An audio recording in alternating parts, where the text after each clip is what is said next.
In January 2025, my home and 9,000 homes and businesses in Altadena were destroyed by the Eaton Fire. I was left with destroyed property, and once the debris was cleared, I wanted to get back home very badly, and I didn't want to pay rent separately as well as continuing to pay my mortgage here. Still do, even though you don't have a house. And so I got this tiny home and put it on my lot, and I'm able to be here and have a stable place to live while we're planning and then rebuilding my new house. And then when my new house is built, I'll be able to use this as my guest house. I'm Marialyce Pedersen, and welcome to my tiny home.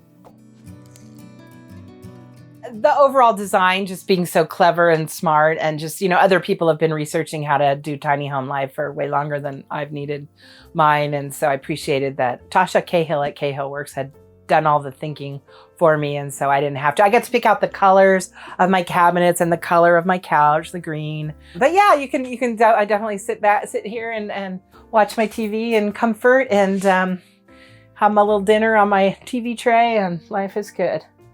I'm not stressing. The most important thing is I'm not stressing on hurrying my real house rebuild up, because I am comfortable enough here for the time being.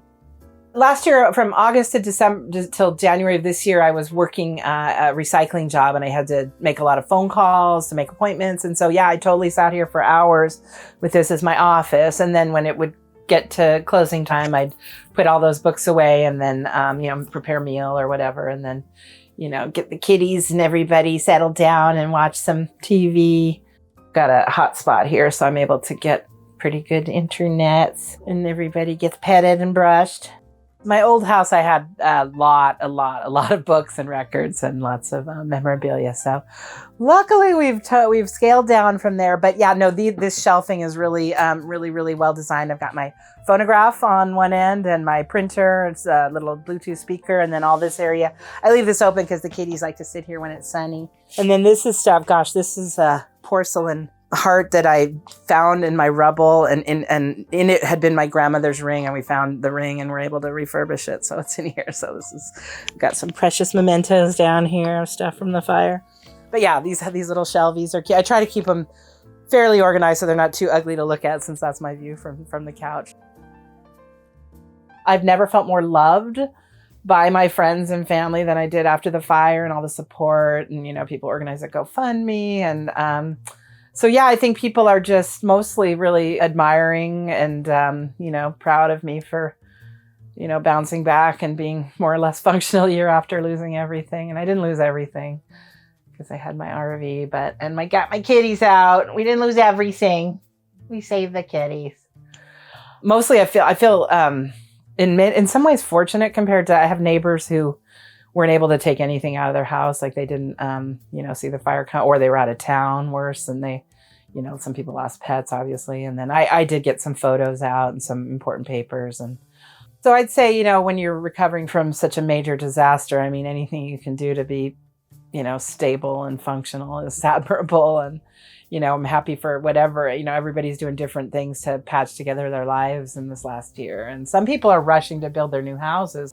But I have a neighbor 2 doors up that lives in an RV, and they're almost done building their house. But other than that, like the neighborhood, it's noisy during the day because people are rebuilding. So you hear the construction noise, but about 4 o'clock, everybody goes home, and then it's like incredibly peaceful here. I have the most beautiful nights. I really love being here alone. I'm probably going to feel less happy when all my neighbors move it back in, because I've gotten used to having the whole place to myself. It's great.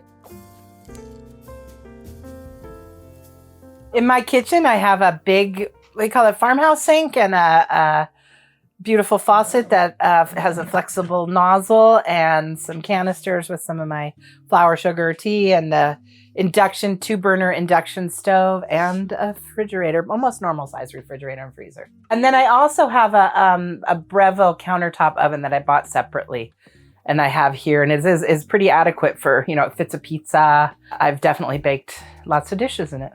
Delicious dishes. They're encouraging people in Altadena to go all electric to avoid getting gas lines hooked up again. And initially I was not in favor of that, because I really love my gas stove. I grew up with an electric stove, and oh my God, they take so long to heat up. And then when they are hot, they stay hot, and I get red and scary. And So I hated electric stove and thought I'd never get rid of gas. But now that I have an induction stove, it really works better than a gas stove. It heats water super fast, so that's great. It heats more evenly. Actually, when you put a pan on, I would say it doesn't like burn in the middle and then have things on the edge cold. So, and then also it'll go off by itself. If you're not there actively, if it doesn't feel you, stirring every once in a while, it will realize that you may have forgotten and it'll turn itself off. Or if it's something that you need to just set and cook like rice, you can set a timer, which is fantastic. I didn't have a timer on my old stove. Yeah. So here's my refrigerator. I got to pick out the color, but, the Cahill Works company that created the home already had all the appliance. That's one thing about this that's so well planned out. Like everything fits perfectly. It's just well designed. There's electric outlets along the walls everywhere. That's super handy. And so it's pretty much normal size, I would say. It probably would benefit from an outdoor freezer, but I'm not going to get one. The refrigerator came opening this way for some reason, and my son and I both agreed that it should open this way.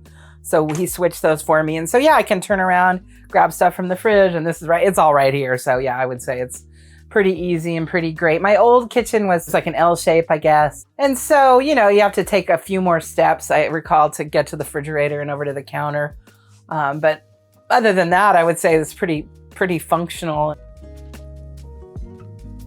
In terms of stuff, in a tiny house, I'm at an advantage in the sense that all my stuff I've been relieved of all my stuff thanks to the fire. So I had a lot of stuff. I had the 3-bedroom house and a garage, and it was full of stuff and paperwork and files. I'm a writer. And so there's no way I could have swung this back then. But now that I don't have stuff, but what happened right after the fire was a lot of people had donation drives. And so I had a friend who had a kitchen donate. And so she just had all this kitchenware. And so even though I didn't have a place to put it then, I knew that people were going to forget about us in a year when I was ready for stuff. So I got as much of like the basics as I could, and it was amazing. And I just stored it in boxes at my sister's house. She let me store stuff there while I was living in my RV. And so then when I moved into the tiny house, I had just a modest amount of normal, amount of stuff to move in here. And so, you can't just be endlessly acquisitive when you have a tiny house. You reach a max and just have to say, well. And I also, I may be buying stuff for my new house. Sometimes if I see something I need and want, I'll get it. And then I have a little storage area that I can put stuff in.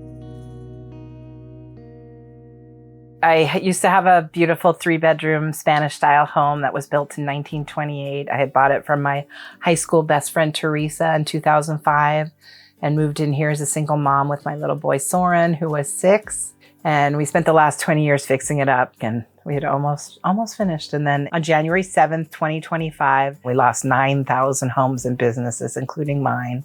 You just feel a sense of place, and this is my place, and this is where I wanted to be. And so because I had this friend, Mark, who had a tiny home and I had stayed in it and liked it, and he suggested maybe I consider that for my recovery, and I did, and I think it was the right decision. I think I'm really happy to be here. I'm comfortable here. I'm submitting plans in the next week or so for my new rebuild, but it's going to take several months for it to get approved, and then probably another 8 months to a year to actually build it. So I've got a comfortable place to be while that's happening. And honestly, I've actually also thought geez, I'm fine here. Do I even need to build my own real house? I think I could, honestly. I'm 62. And so, I'm just keeping it simple and just trying to, get a grip after such loss.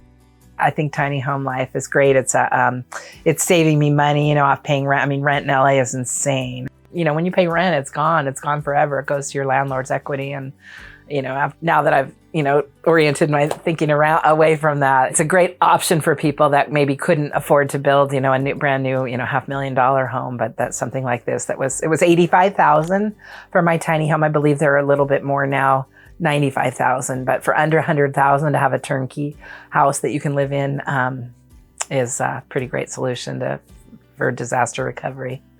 I was very fortunate. My insurer, Pacific Specialty, did right by me. They paid out my whole policy right away without any hassles. Many of my neighbors are still being tortured and harassed to produce inventory, meaning you have to make a list of every single thing you lost in order to gain the money that they already said they would provide in their policy. I can't even understand how it's legal, honestly. But anyway, I got these The insurance provides 3 buckets of money. 1 bucket to rebuild your house, of course. 1 bucket for your lost possessions. And the third one is called alternative living or loss of use. And that is where they understand that since you can't live in your destroyed home, you need to live somewhere else and you're paying rent. Again, knowing how expensive rent was and how quickly the amount I got from my insurance for that was going to go if I was paying rent to a landlord, I said, no, I'm going to use almost all of that and just buy this tiny house. And so that's what I decided I'd rather own something that I could have forever versus just have, pay rent that's gone forever. Yeah.